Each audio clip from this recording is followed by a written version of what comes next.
Good afternoon. Welcome back to the B&H Event Space. You're tuned into the Vanishing Generation, Preserving Our Visual Legacy, hosted by Hanamulla. And as is customary here, I always let the wonderful Kevin Graham from Hanamulla introduce his guest. But before I do that, I will remind you, if you do have any questions at all, feel free to drop them into the YouTube chat. And without further ado, Mr. Kevin Graham from Hanamulla. Hey, thank you. Thanks for being back on the B&H Event Space. It's been a while. I want to take a moment to introduce my dear friend, and I do consider him a good friend, is David Farmerie. He's not only a wonderful photographer and a wonderful printer, but he's a fantastic storyteller. And as we put this together over the last couple of months, we wanted to do it more than telling stories, but we want to tell stories with prints, because that's the full extension of the process. And we'll get out of the way and let David dive into the conversation. But David, it's always great to see you. It's always great to be here. Thank you, Kevin. Space, so thanks. Thank you. And thank you again, both Hanamulla and B&H for having me here. This is something that I'm really passionate about.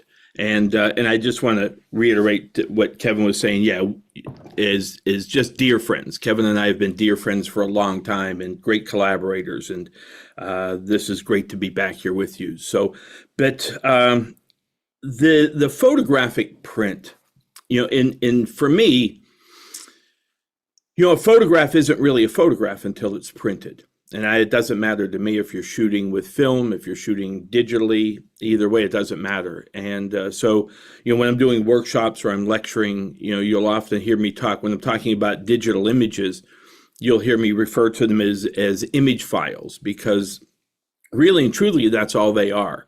We can bring them up on our monitor, on our smartphones, on, whatever, and we can see the image. But it's really an image file. It's ones and zeros. And there are so many advantages to the digital technology, but one of the great disadvantages is that it is a medium of great impermanence. And, that's what I want everybody to really understand. And several years ago, I was lecturing at University of Texas to their grad students. And I think it was after the lecture, anyhow, I was talking with the professor, and she said she had recently been to a conference, photographic conference. And one of the things they talked about is that within about 50 years, give or take, they said there will be virtually no visual record of these generations, because the image files will be gone. And I kind of took that to heart and looked at it. And if you look at how we store images now, image files, we store them on our phones, we store them on our laptops, we may have external hard drives, we have a cloud. But most of the time, we store our photographs on social media. And social media, it comes and goes. And I'm old enough to remember MySpace, which I think was probably the first of the social media platforms. And I remember that, I was on there, I had a site, I uploaded images just like everybody else. And then MySpace kind of disappeared. And I kept my account because there was no sense in taking it down, because they weren't there anymore. And then, I don't know how many years, maybe 8 years, 10 years later, something, MySpace came back and they tried again, and I logged on, and sure enough, my logon still worked. And I went on, and there was everything I posted as far as text, everything I had written, but none of my images were there. They were gone. And I had just recently had a friend of mine reach out and commiserate. And he's a great photographer, professional photographer for decades. And he posts all the time to social media. Thankfully, he backs his up many ways, and I'll talk about that in a minute, maybe. But he said that Instagram, for no apparent reason, at least that he understood, just he went to log on to his Instagram account, and they said, we have, I forget the terminology they used, but basically they just shut him down. And so every image that he had posted to Instagram was gone. And that's the way it is. And at some point, Instagram isn't going to be here anymore. I mean, we look at it now and think, oh my God, it's so huge, it's going to be around forever. Nope. That's what everybody thought about MySpace. It's so huge, this will be around forever. No. Instagram's going to go, something will replace it. Facebook is going to go, something's going to replace it. The problem is, again, when they go, all your images are gone, unless you have the foresight to know they're going away and you download them. So you say, well, David, I back everything up. Yeah, I back everything up. I mean, if you look here in my office, you would see countless hard drives. I have an array that has 5 drives in it, and they're mirror backup. So everything that I put on one drive mirror backs up to another drive. I also have that backed up to 3 other external hard drives. I have that backed up to a cloud. The problem is that I don't understand how this happens, but I'll go for an image sometimes and it's not there. It just evaporated. I mean, literally, the ones and zeros just went away. Or I'll go into an image file and pixels will be corrupted. In other words, they'll be missing. And, I can't retrieve them. I can go on to backup drives and hopefully I have them there. But I've even had problems with that. And I will say that in the last, I've been capturing digitally for maybe 10 years. I know I'm bad on time. I've lost easily over 30,000 image files. They've just vanished. I just recently went in to get something that I had archived. And sadly, I only had that backed up to one backup drive, and I went in for it. And out of, I think, 116, 130 files, something like that, I had 31 files left. They just vanished. And so this is a big problem, first of all, for the future. But also, it's the printed image. And this right now is the best time to be alive as a photographer in so many ways because of digital technology. And I still capture in digital. I still shoot film. In fact, I'm working on a photographic documentary now, and I will shoot about 90% of it at least. Ideally, I'd like to shoot 100% of it, but at least 90% of it on film. And the reason why is I want that archival longevity so that the work that I'm creating now, the stories I'm telling, will be available, guaranteed to be available 50 or 100 years down the road that people can look back on, because my work is photojournalistic and documentary. So that's really important to me. But also, as digital technology has advanced so much, it has allowed us to be the perfect printers. And I grew up. I mean, I've been working steadily as a pro for, over 40 years. And so I spent the first at least 30 years shooting nothing but film, because that's all there was. And I can go back to a box of negatives right now, and I have thousands of negatives in the back office. And they're archivally stored. But I can go and open any of those boxes at any time, and I know that the images are there. The latent image is there on film. It's not a photograph yet. It's on a negative or a slide, but it's there. I know it. It's not going to evaporate. It's not going to disappear. It's not going to get corrupted. The only way that would happen is if I didn't store them archivally, and then the elements could get to it. But again, they're there. They're there. I don't know that about digital files. But again, when it comes to printing, when I shot film, and I did my own black and white printing for a while, and I realized that I was really bad at it. I wanted to be great. I wanted to be a great black and white printer. I wasn't. I never was. But with digital technology, I'm a great black and white printer. I'm a great color printer, but because of the technologies. And also that you can now make a color photographic print. And I specify color because in the past, when we were only shooting film, when we went to have a color print done, with the exception of a Cibachrome, and I don't know if anybody listening in is familiar with Cibakhromes, but Ilford, I think it was, made Cibachrome, and they were these archival pigment or archival prints. They were really high gloss and they were intense, but they lasted like forever. But the average C print, color print, was only, even with great paper, like Fuji Crystal Archive paper, I think it was called. They were only, the archival longevity was, I think 80 years. I mean, that's a long time, but it's 80 years. Now, when you're printing, if you're using an archival pigment printer and you're using really high quality fine art paper designed for printing, depending on the combination you use, you're going to get anywhere from 150 to 300 years of archival longevity. And that is huge. I mean, it's huge. I mean, my God, we look at, stop and think for a moment right now, how many photographs you see from time to time that date back 100 years, and they're still here. They're somewhat faded a lot of times, and they may have some cracks in the emulsion, but they're here. We have those visual records. And how important that is to be able to see those, to look back into our history, into the world's history, and see photographs, see images that were made that long ago to tell us the stories of back then.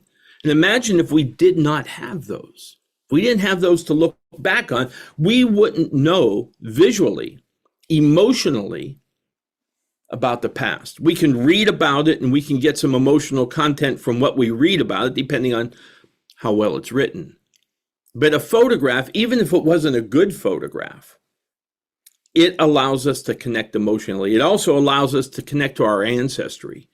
I'm sure that at least most of you who are listening have at one time or another looked at family photographs where you see your parents, you see grandparents, and maybe great-grandparents, and you know what they look like. You have that emotional connection to them now because you've seen what they look like, you've seen how they dress, you've seen how they live. And imagine if we don't have that. Then in 50 years, those of you that have kids or grandkids in 50 years, maybe great grandkids, and they say, hey, what did things look like when you were younger? What did you and grandpa look like? You have no record. What was it like to be at such and such an event? You have no visual record. Look at Woodstock. Even those of you that were born far more recently, you hear about Woodstock and you can go back and look at photographs of Woodstock to know what it was like, to see that 500,000 people scattered over the farmland, all coming to listen to music. Well, again, imagine if you read about it, but you had no visual record to reference what you had read. But now you don't even need to read about it. You can just go and look at the visual record. And, it's the old saying, the old adage, whatever it was, a picture tells 1,000 stories. And if it's done well, it does. So you can look at a photograph of Woodstock without knowing anything about it and go, oh my God, that was incredible. And if you look at several, you get the story. And that's the power of the photograph, the photographic image. But as you print it, it takes on a whole new dimension. When I was a kid, long before technology, the internet and things like that. And yes, there was a time where internet didn't exist.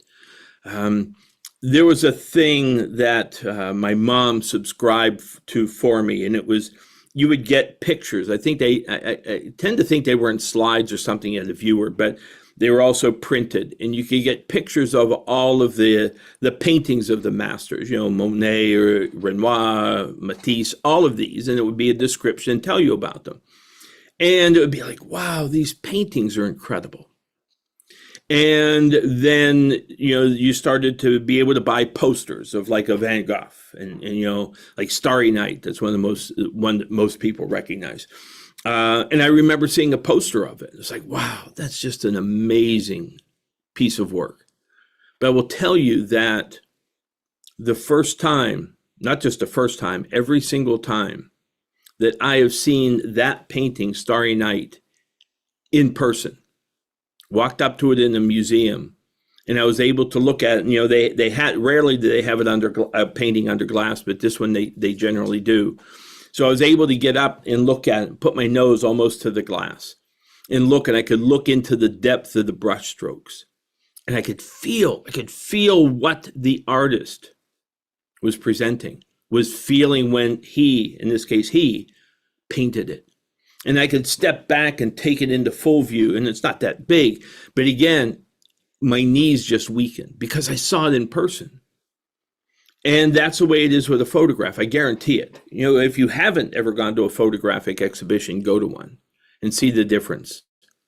I saw I mean, I've seen so many, but one of the most well-known photographers, I guess, to most of you at least listening, would be Sebastião Salgado. And you look at his work in the printed form online or in a book or whatever, and you say, oh wow, those are incredible. But if you see one in person, they tell you it's just transcendent. It's transcendent. And so this is the power of printing the image, and it's also a representation. I mean, again, when I grew up, we always had photographs in the house of people, of family. I mean, my grandmother's house, it was, just framed pictures everywhere. They were little, but they were framed pictures of the whole lineage of the family going back to when she was a kid. And it was wonderful to see because there was always that connection. Well, now, yeah, you can still have that, but it's online. And you can look at it online, and the blessing of that is that you can share it with people that don't live here anymore, that aren't physically here. They're far away. But again, they're not the same as the photographic image, the printed image. And again, going back to what I was saying before, digital technology and me now being a great printer.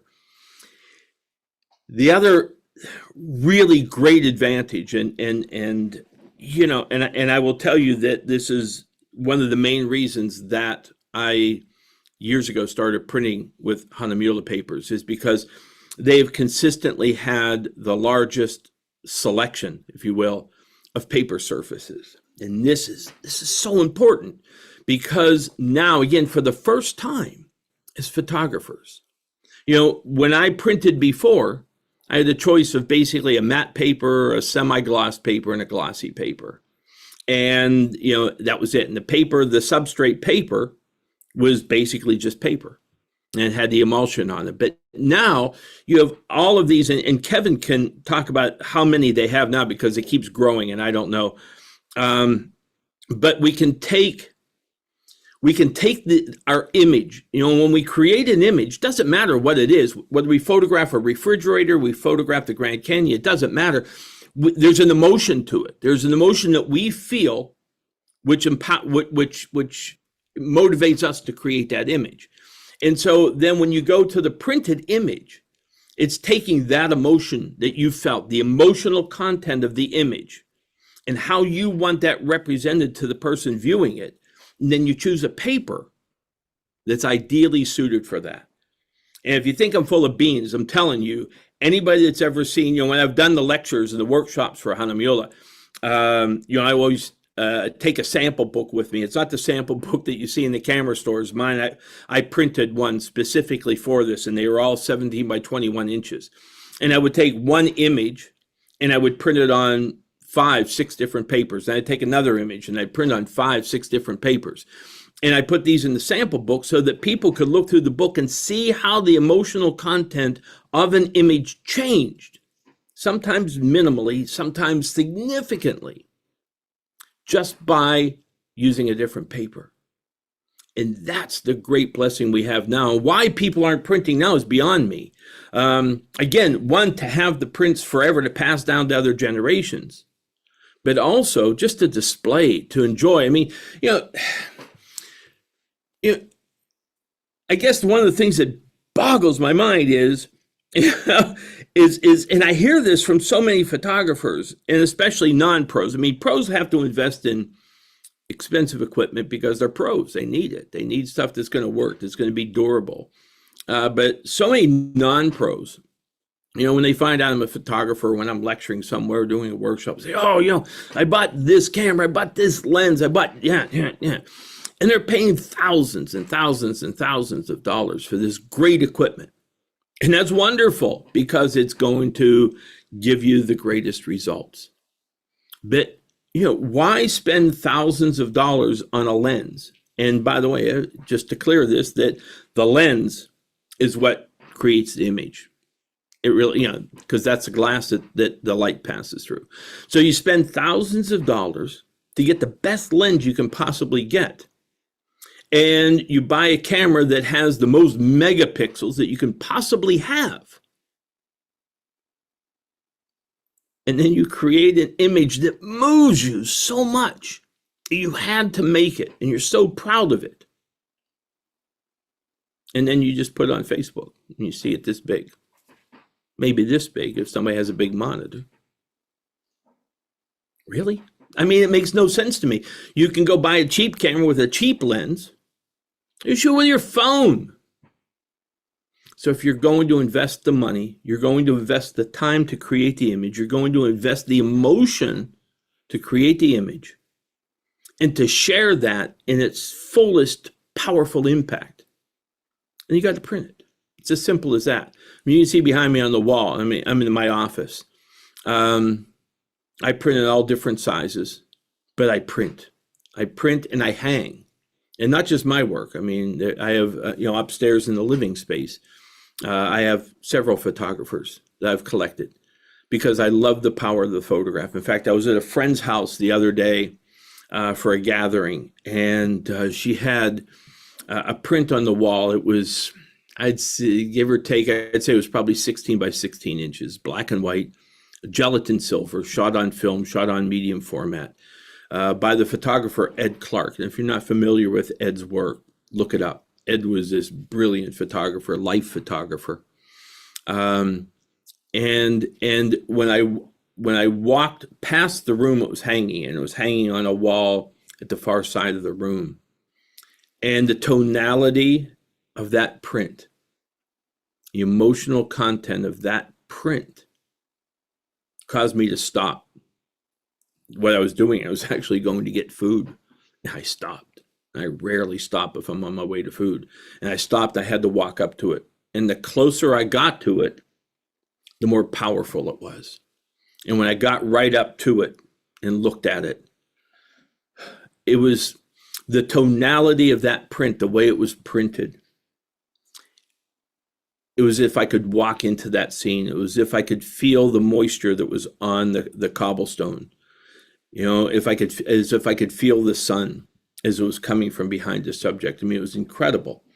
And that reminded me not only of the power of the photographic print, but also the power of film.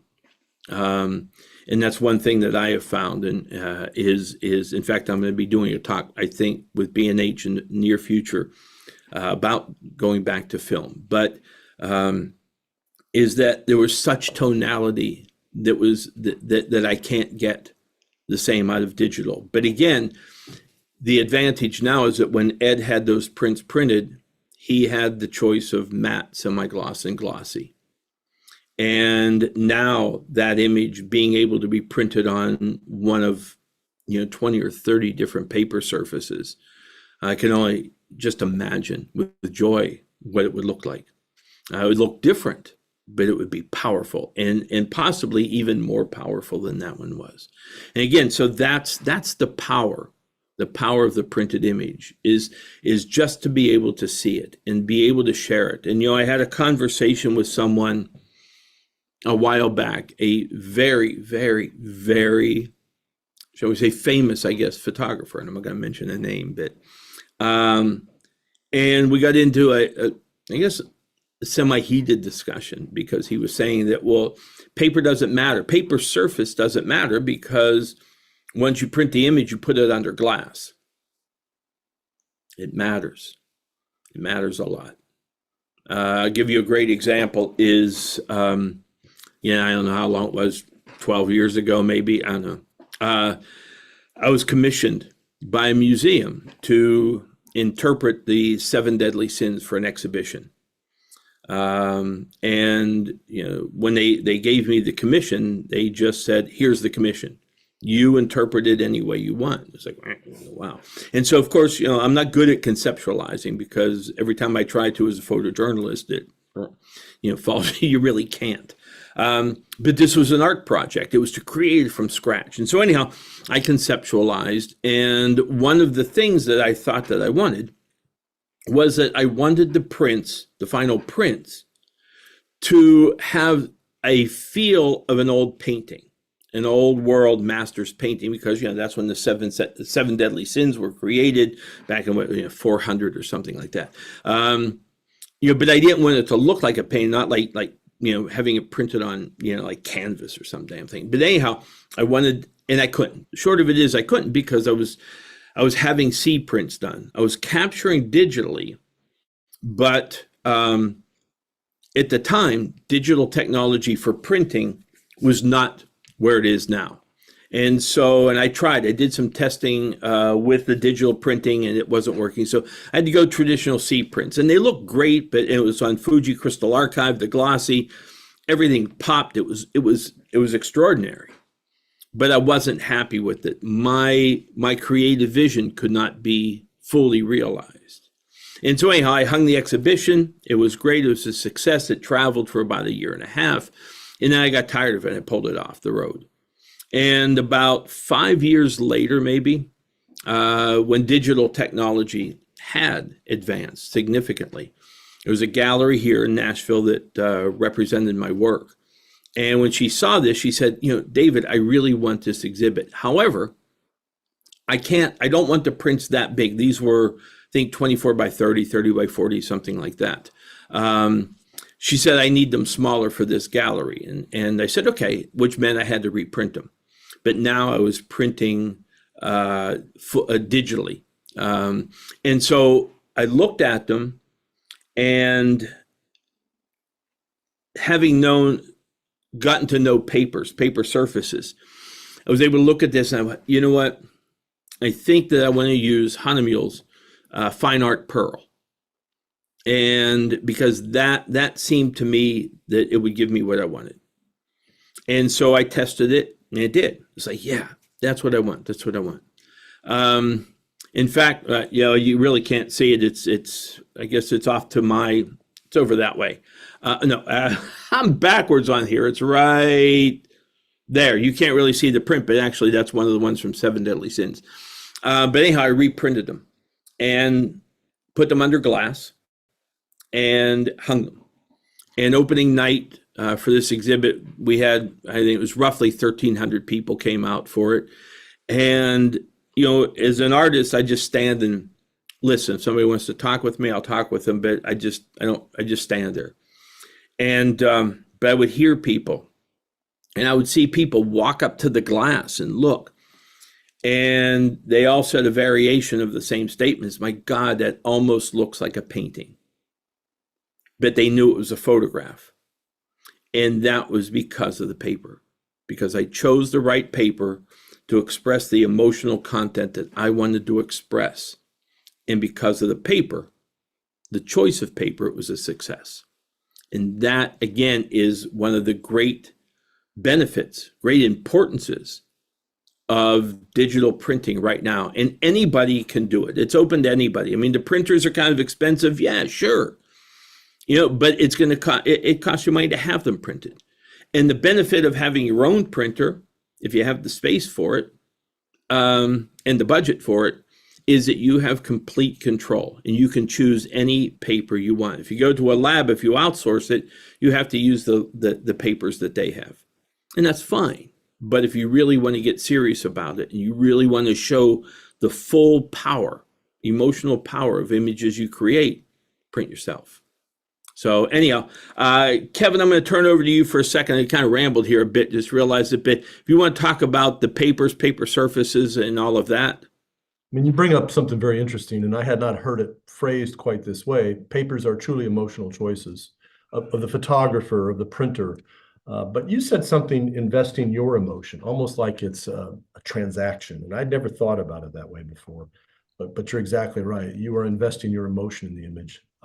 And I'm very fortunate to work for Hahnemuhle with a 440-year-old legacy, but we make a lot of papers and we make a lot of different surfaces. And people's hair catches on fire when we start talking about all the various surfaces you make and how do I choose and what's your favorite one and blah, blah, blah, blah, blah. We tend to go off into the ozone about where to go. But to your point, Fine Art Pearl was a choice for that paper. It just kind of, it didn't whisper to you, it sang to you. And that's the way that it is in any aspect. And that's what I tell people when they come up to me and they show me pictures of their iPhone and I want to say, please take these off your iPhone and print them. Even if they're 4x6, print them. Like we used to do when we ran to Target after we did some photo finishing and come back and everybody would share their 4x6 prints. That's the way that it should be. So you have to dive into the pool. The water's really lovely. It really is. It doesn't have to be complicated. You don't have to print everything. I'm fortunate that David gave me two images that are hanging up in my office. And I love the images because they're emotional to me. And I love the paper that he printed them on. So emotional. dive in. The water's fine. You won't crack your head on the floor. It's deep. Don't worry about it. It's okay. But yeah, and I like the extension of from capturing images to outputting, because to your point, Facebook, little tiny, Instagram, little tiny. It doesn't do it for me. So go print some of your images, please.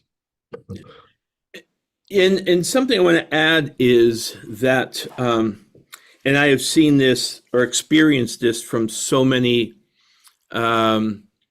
people who have purchased my work as fine art prints, is that when I deliver the print, and sometimes I don't get to see their reaction because I have to send it, they live far away. But when I get to see their reaction to the print, and when I sell a print, let me back up a second. When I sell a print, I don't sell them framed. I mean, mine are just the print.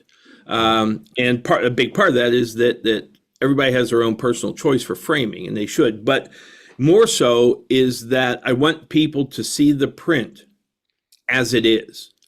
And when I have the opportunity to see someone's reaction when they see the print is, and they see the paper surface, it's incredible that, just, oh my God. And I happen to have 2 prints on my desk. I didn't plan this. These are just tiny ones. And what reminded me that I had them is when Kevin said, print, even if you're only going to print, 4 by 5 inches. Or whatever, and they're a little bit bigger than that. I don't know if you can see them, but here's one, and this is on actually both of these. Wait a minute, let me grab one of these as well and see if you can see it. This one, the small one.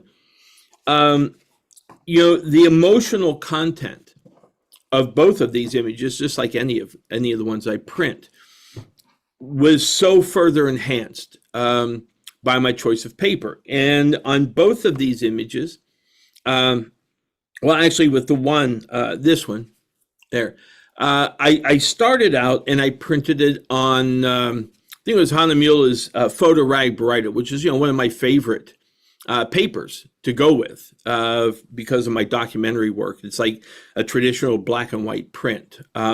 But when I printed this, which is the Church of San Francisco de Assis, and it's a very famous church in Taos, New Mexico. It was photographed by Ansel Adams, painted by Georgia O'Keeffe, and on and on. But when I printed it on that paper, it looked great, but it didn't have the emotional content that I wanted. And for me, again, if you can see, I'll hold it up. It's okay. So the church itself is adobe. It's made of adobe. So it's this earthen material, and it's textured, yet it's soft to the eye. And I wanted to represent that feel. I also wanted to represent the feel of that light. I guess I can hold this up again while I'm doing it. I wanted, the light, there was a softness to it. And I didn't get that with the paper that I initially tested it on. And then I thought about it, and it was like, okay, Hahnemuhle's bamboo paper. And it's a very soft, flat, matte paper. But again, I've worked with all of these papers so much that I really know what they do. And I printed it on that. And it was like, that's it. That's it. All of the emotion that I wanted to convey from this image is there. It's there. And it's there solely because I chose that paper. I could have said, okay, well, it's fine on, the Photo Rag Baryta. It's fine. It looks like a photograph. It's fine. But it wasn't my emotion. It wasn't what I felt when I captured the image. And again, I go back to the emotional content, but isn't that what art is? Art is to convey an emotion, to convey a dialogue. No matter what the form of art is, if it's a sculpture, a piece of pottery, a painting, whatever it is. But with photography, we have the added bonus of a real image. Even if we make it abstract, we have that to start with, something real. And then we add the emotional content that we feel when we're creating the image. And if it's work like I do with the documentary, the photojournalism, the image is real. It's, in fact, as I've been referred to by some galleries, is I am, what's the term they used? I don't know, it's like a realistic photographer or something like that. What I photograph is just what it is. I don't try to manipulate it. But even if you manipulate and you create this art form from it, choosing the right paper is equally as important. It's vitally important, no matter what you choose. Because when you're creating an image, even if you're a non-pro and you're just out on vacation, there's an emotional connection if you're photographing your kids, photographing your grandkids, photographing your spouse. There's an emotional connection to that. So use that. Tap into that, engage with that, and then have the image printed to reflect that emotional connection that you had when you made it. And that's what makes a great photograph. So it makes a great piece of art. In this other image, this one, there we go, is I photographed Helen. Her name is Helen Gray Eyes. She's a traditional Dene Navajo woman. And I photographed it. I mean, I captured it digitally, so I captured it in color, and it's a magnificent image in color because it shows the turquoise and everything else. And that works for telling the whole story of Helen and being traditional Dene and the jewelry that has the whole stories there. But I wanted to create an image or print an image that was just talking about Helen. And all the other things were sort of there and supporting it, but incidental. So I stripped it down to black and white.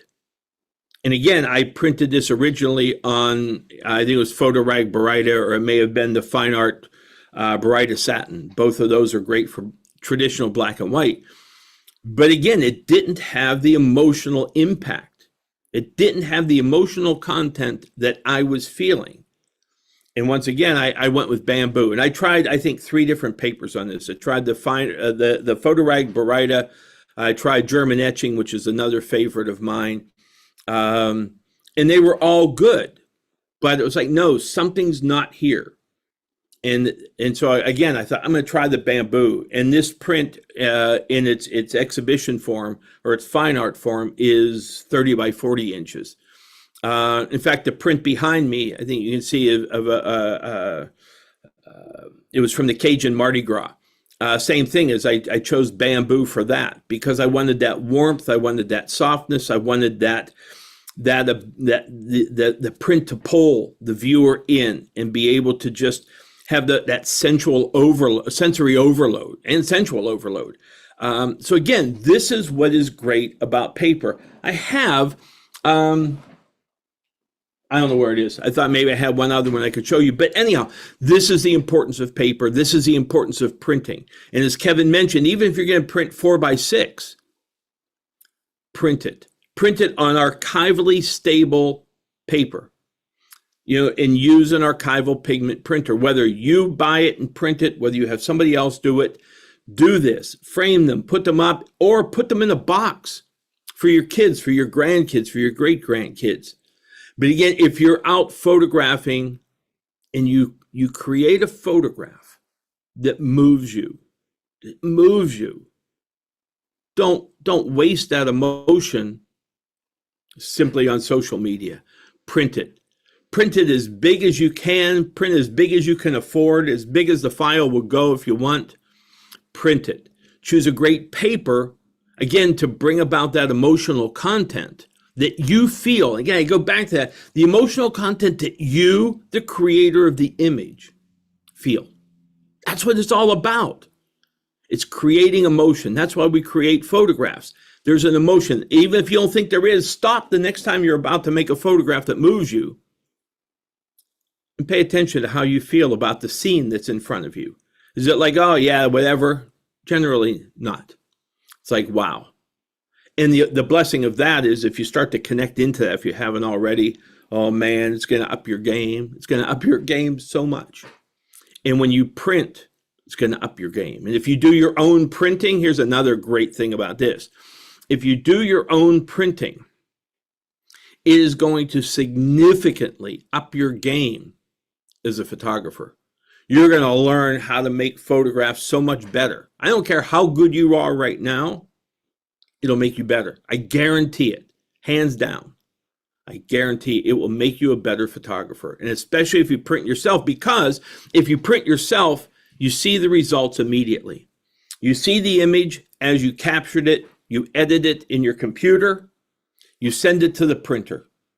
And then you look at the print a minute later, give or take, I mean, the size of the print, and you look at it.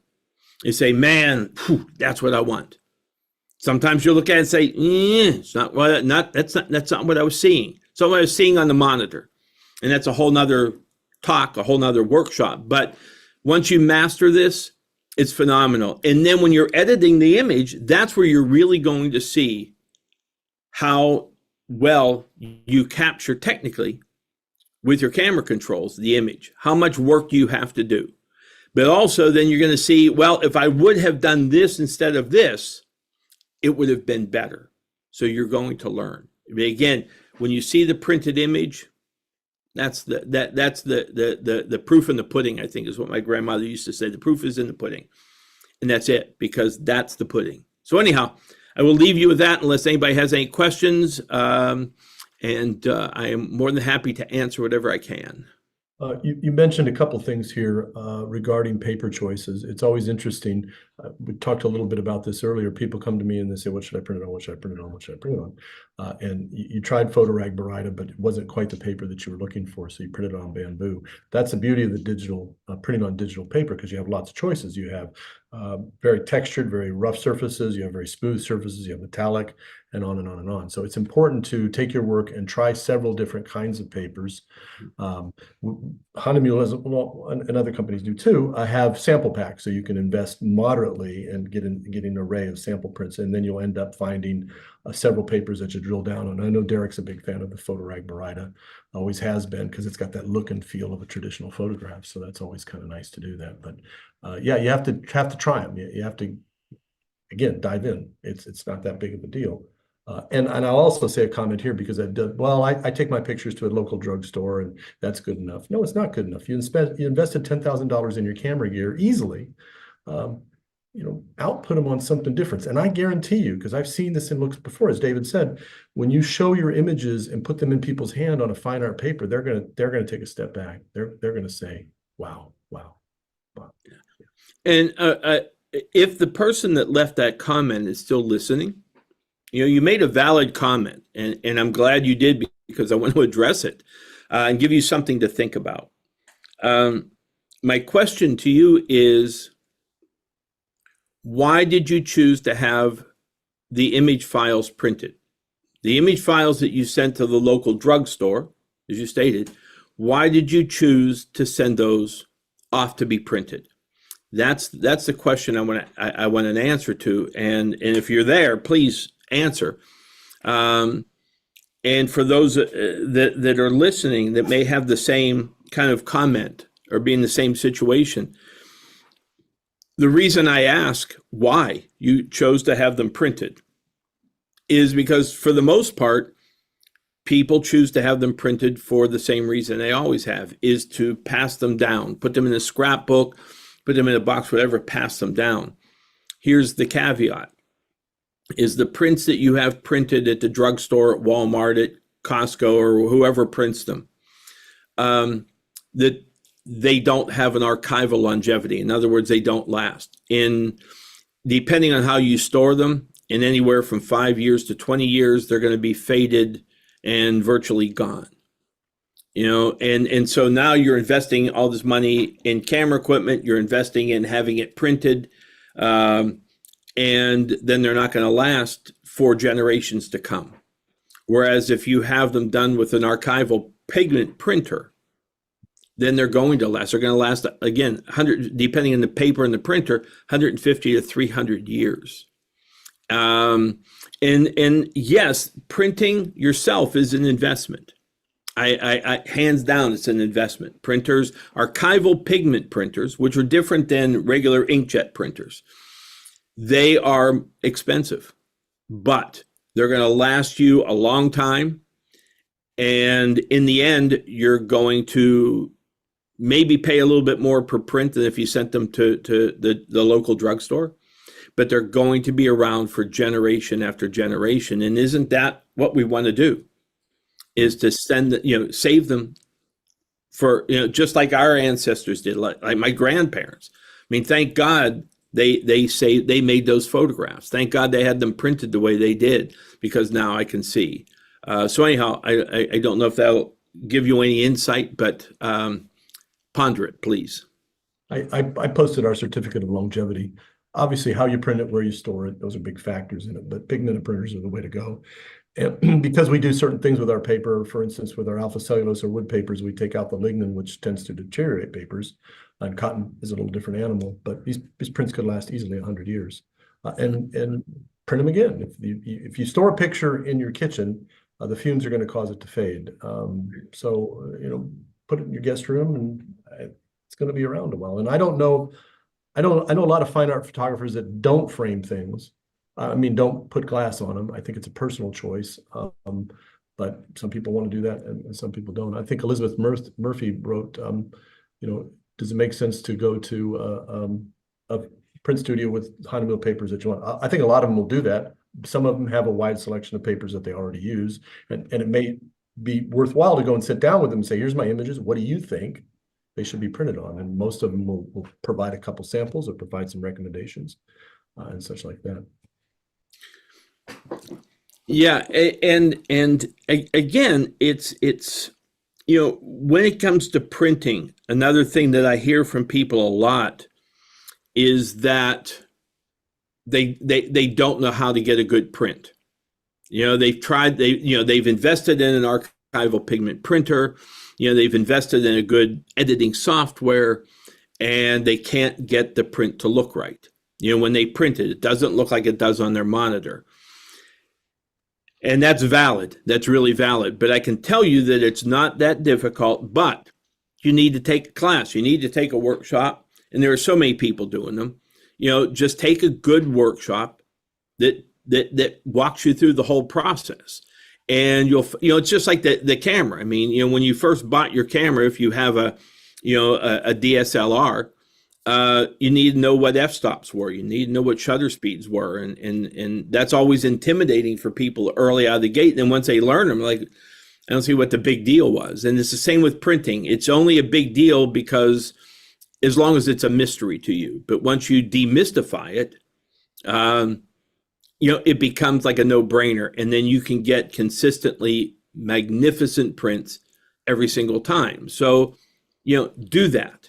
But again, as Kevin was saying, is that if you don't want to buy your own printer, find a printing house that does it, and it has an archival pigment printer, and ask them, say, is your printer archival pigment? Use those words. And are you using archival fine art paper, and whose paper are you using? And then research a paper, because not all archival paper is as good as another. Bring up a good point. We're a paper mill. We make our paper. We've been making our paper since 1584. So that's quite the place to visit. It really is, yeah. And again, I can tell you, and I'm not saying this because Hahnemuhle's here inviting me. In fact, they're inviting me because I use their paper. I've used their paper. I started off when I didn't know anything about digital printing. I started off using somebody else's paper because I didn't know about theirs.